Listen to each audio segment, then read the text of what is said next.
Hi everyone, it's such a dark day here. There's like big black heavy clouds bringing rain and sleet, and it's very cold. But behind those dark clouds, there's like a powerful light that are pushing the clouds away. And then so there's moments of brightness, and that's what it's like for me on this planet now.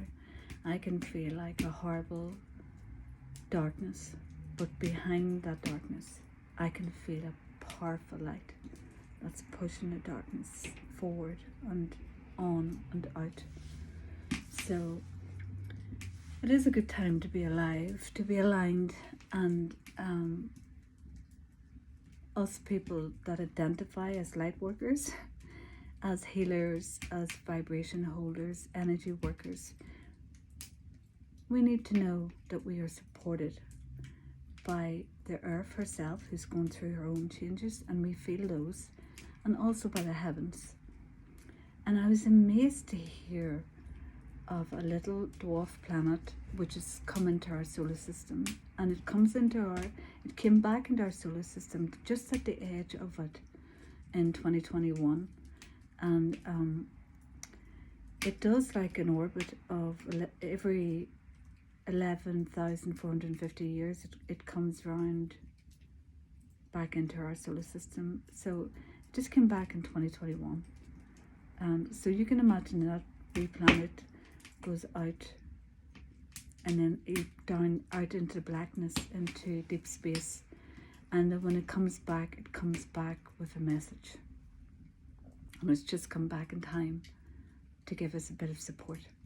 So these things happen all the time, we just need to know about them. So this planet is called Sedna, and the story of Sedna is where the message lies. So Sedna is a goddess of the Inuit people, and she is a goddess of the seas and of the whales and seals. So I'm going to tell you the story of Sedna. So Sedna was a young girl who lived with her people, her father, in a village, and she never felt like she quite belonged.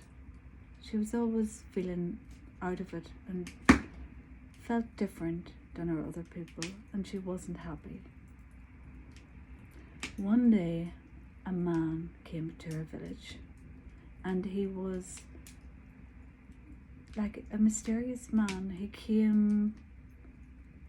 He didn't mix much with people, but when he left, Sedna went with him, and she followed him, and they went to his island. And when they got there, Sedna found out that he indeed was a powerful shaman.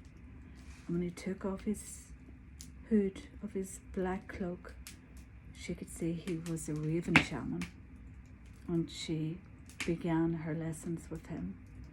And indeed she was very happy with him, and he taught her many things. But back home her father wasn't pleased that she left, and he went to get her.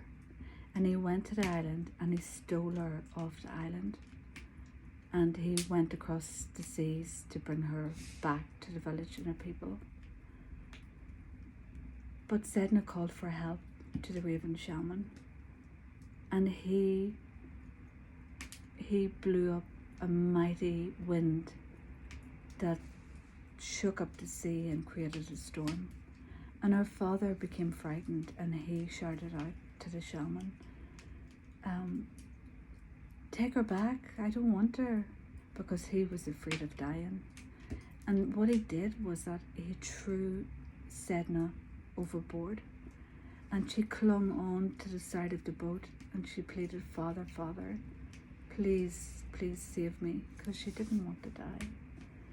But her father was afraid of dying, and he chopped her fingers off, and her fingers fell into the sea and became the whales and the seals.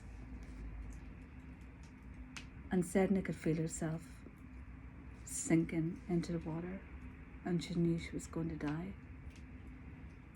But in the process of sinking into the water and of dying, she realized that this was an initiation, and she was going through a death rebirth process, and this is what the Raven shaman had planned for her. And she became the goddess Sedna then of the Inuit people. So I love this story, even though it's very badly told, because it explains, this is a message that tiny planet has come to give us, that we are going through what seems like a death, but really it's a rebirth. And you know, when you think about it, the message is so beautiful. So I just wanted to share that with you. And yeah, it's a lovely story of hope. Although it seemed quite dark, the light comes again, and we receive the message into our hearts. So yeah, so thank you for watching. Bye.